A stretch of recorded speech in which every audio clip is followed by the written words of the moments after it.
আমি international human rights ফাউন্ডেশনের পক্ষ থেকে এসেছি।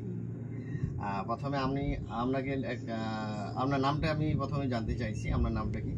আমার নাম উষা রায়। উষা রায়, আচ্ছা। বর্তমানে আপনার বাড়িতে কে কে আছে? আমার বাড়িতে তখন আমি একাই আছি, কেউ নাই। মেয়ে ছেলেরা শ্বশুর বাড়ি, 2 মেয়ে শ্বশুর বাড়ি, 4জন মেয়ে আমার ছেলেরা, 4টা মেয়ে। আর স্বামী নেই? না, স্বামী আমি একাই বর্তমানে বাড়িতে থাকি। হ্যাঁ, একাই থাকি। আপনি যে সংসার চালান কিভাবে চালান?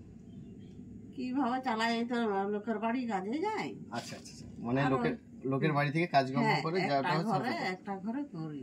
আচ্ছা আচ্ছা, কাজ করতে পারিনি, তারপর ওই যে ভান্ডার দিই। আচ্ছা, লক্ষ্মী ভান্ডার, ওইদিকে সংসার চলে। হ্যাঁ, চলে। আমরা যদি 3 কেজি চাল দিই আর 2টা আটা পাই। বুঝতে পারছি, মানে এইভাবে সংসার দিনানা ভাবে চলে। আমরা যদি আমাদের সংগঠন ইন্টারন্যাশনাল হিউম্যান রাইট ফাউন্ডেশনের পক্ষ থেকে আপনাকে প্রতি মাসে আমাদের যে সহায়তা কার্ড, ফ্রি রেশন কার্ডের মাধ্যমে যদি প্রত্যেক মাসে রেশনের ব্যবস্থা করতে পারি, তাহলে সেই রেশন আপনি কি নেবেন? হ্যাঁ, নেবো। আমাকে চাল কিনতে হয়, 3 কেজি চালে কি এক মাস হবে বলো? ঠিক আছে, অবশ্যই আমরা আমাদের পক্ষ থেকে যথাযথ চেষ্টা করব যাতে আপনি ওই সহায়তায় ইয়েতে আসতে পারেন। ঠিক আছে, পরে আমরা সংগঠনের পক্ষ থেকে চেষ্টা করছি। নমস্কার।